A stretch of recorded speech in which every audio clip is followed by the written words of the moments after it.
Hello and greetings, not from the parish of Great Yarmouth.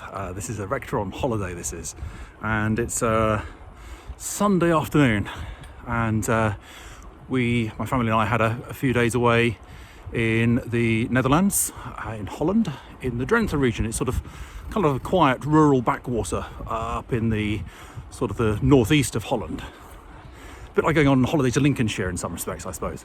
But it's rather lovely, and as you can see, here I am cycling along a lovely cycle path, and this is just a sort of an ordinary everyday kind of Dutch cycle path. It doesn't really go anywhere, it's just a pleasure. It just goes off through the forest, and it's a path which is just for pleasure.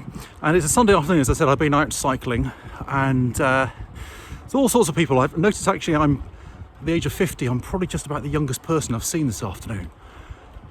Lots of people, older people, just gently cycling around, going through a quiet stretch at the moment, going through the forest here. There's no one else around.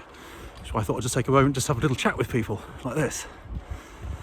And yeah, it's one of those things that it's quite unique about Holland. Of course, everyone in Holland is kind of cycle crazy. And of course, I'm a big fan of cycling, so that's all right with me. But it strikes me that in England, we've sort of structured everything around the car, as they did in Holland years ago. But actually, it's really rather wonderful when you put in infrastructure like this, which is just fantastic, and means that people can very accessibly just sort of slip out of their town or village, disappear into the countryside, explore beautiful woodland like this. It's just amazing. And I'm just going to slow down because I need to just turn here. There's a couple of people going right there.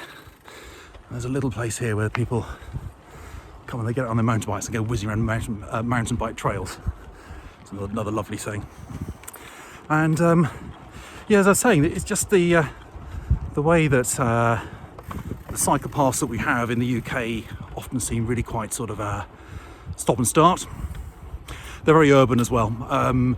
This lovely bit of cycle path here, smooth concrete, it's just for pleasure. It just goes along the edge of fields and through the woods, and there's a whole network of this across. It would be like sort of paths like this, just stretching between Caister and Winterton and Scrapby and Ormsby and through to Clipsby and all those sorts of villages as well. It's just absolutely beautiful and amazing. We do have to think about the environment. A lot of people say to me, "Oh, there's no way I get on the bike like you do, Simon. It's too dangerous." And yeah, actually, I'm inclined to agree. Cycling in the UK is dangerous, and actually a lot of the time is not all that pleasant. And especially in towns where there's very little in the way of the cycle paths, it starts, it stops, and I totally understand why people don't get on their bikes. I do think they have to make sort of significant changes to encourage people and to sort of change that around, to change the perspective, because there's a massive thing there. We've built our towns in such a way that they are built around cars, being able to have a car, and that's something which I think really does need to change. And there's a whole question there about how we look after the environment, how we look after God's wonderful world, how we look after ourselves as well. And sitting down driving around in guzzling fossil fuels isn't always the best plan. Anyway, I'm going to carry on, stop wittering, and carry on this journey through this beautiful forest on a lovely afternoon. And take care, God bless, I shall see you all soon.